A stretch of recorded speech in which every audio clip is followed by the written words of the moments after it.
250 से अधिक वर्षों के बाद भी मीर जाफर का नाम आज भारत और बांग्लादेश में गद्दार शब्द का पर्याय है।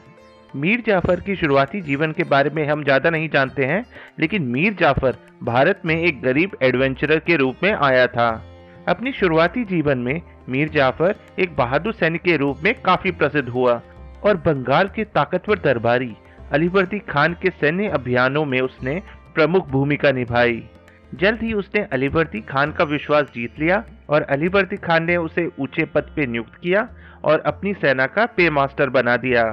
जब 1740 में बंगाल के नवाब की गद्दी के लिए गरिया में युद्ध हुआ, तब मीर जाफर ने अलीवर्दी खान के लिए नवाब सरफराज खान के खिलाफ लड़ाई लड़ी।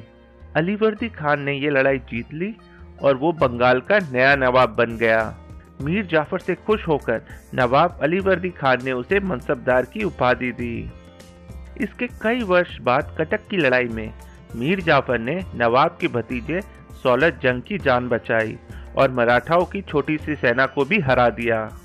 इन सब से खुश होकर नवाब अलीवर्दी खान ने मीर जाफर की शादी अपनी बहन शाह खानुम से कर दी।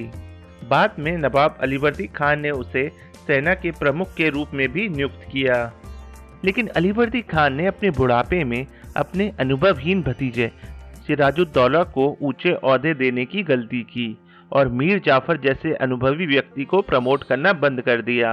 अपने मरने से पहले नवाब अलीवर्दी खान ने अपने भतीजे सिराजुद्दौला को बंगाल का अगला नवाब घोषित कर दिया, जिसने काबिल मीर जाफर को नाराज कर दिया। मीर जाफर ने एक प्रमुख सेनापति के रूप में नवाब सिराजुद्दौला के प्रति अपनी झूठी निष्ठा दिखाई, लेकिन मन ही मन में उसने सिराजुद्दौला को कभी नवाब स्वीकार ही नहीं किया। जल्द ही मीर जाफर ने ब्रिटिश ईस्ट इंडिया कंपनी के साथ मिलकर एक षड्यंत्र रचा। 1756 में नवाब सिराजुद्दौला ने ब्रिटिश सेना को कासिम बाजार फैक्ट्री से पीछे हटने पर मजबूर कर दिया और कोलकाता पे भी कब्जा कर लिया, लेकिन ब्रिटिश सेना के जबरदस्त जवाबी हमले ने नवाब सिराजुद्दौला को मुर्शिदाबाद वापस भागने पे मजबूर कर दिया। इसके बाद नवाब सिराजुद्दौला ने मीर जाफर से मदद मांगी, जिसने नवाब को अंग्रेजों के खिलाफ मदद करने का आश्वासन दिया। बंगाल के नवाब ने मीर जाफर को बंगाली सेना का कमांडर बना दिया। इसके बाद बंगाल की सेना और ब्रिटिश सेना के बीच प्लाजी में एक लड़ाई हुई। मीर जाफर, राय दुर्लभ और यार लुफ्त खान ने अपनी सेनाओं को प्लाजी के पास इकट्ठा किया, लेकिन इन लोगों की सेनाओं ने प्लाजी के युद्ध में बिल्कुल भी हिस्सा नहीं लिया।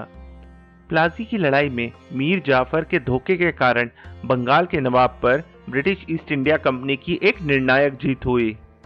इस युद्ध के बाद नवाब सिराजुद्दौला को जल्द ही मरवा दिया गया, जिसके बाद ईस्ट इंडिया कंपनी ने कठपुतली के रूप में नवाब मीर जाफर को बंगाल का नया नवाब बनाया और इस तरह मीर जाफर ने अपने लंबे समय से चली आ रही महत्वाकांक्षा को पूरा किया।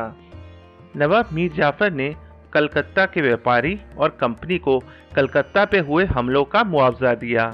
इसके अलावा नए नवाब ने कंपनी के अधिकारियों को भारी रिश्वत भी दी। 2 साल के अंदर ही मीर जाफर ने महसूस किया कि कंपनी की लालच का तो कोई अंत ही नहीं था और कंपनी को बंगाल से बाहर निकालने के लिए डच सेना से मदद मांगी। लेकिन नवंबर 1759 में ब्रिटिश सेना ने चिनसुरा की लड़ाई में डच सेना को भी हरा दिया। इस लड़ाई के बाद कंपनी ने मीर जाफर को नवाब के पद से हटा दिया और उसके दामाद मीर कासिम को तख्त पे बैठा दिया। नवाब मीर कासिम एक सक्षम और स्वतंत्र शासक था। उसने अपना राज्य स्वतंत्र रूप से चलाया और ईस्ट इंडिया कंपनी की कोई भी हस्तक्षेप बर्दाश्त नहीं की। मीर कासिम ने अवध के नवाब और मुगल सम्राट के साथ गठबंधन किया और ब्रिटिश ईस्ट इंडिया कंपनी को पूर्वी भारत से बाहर निकलवाने का प्लान बनाया।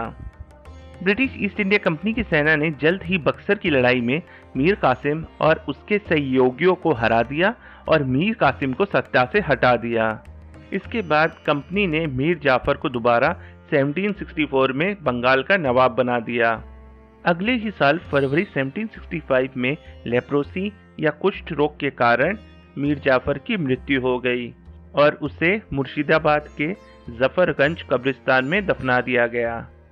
मीर जाफर भारतीय इतिहास का एक विवादास्पद व्यक्ति है और आज भी बंगालियों के बीच वो एक विश्वासघात का प्रतीक है। अगर आपको हमारा वीडियो पसंद आया हो तो प्लीज़ लाइक बटन दबाएं और हमारे चैनल को सब्सक्राइब करें। धन्यवाद।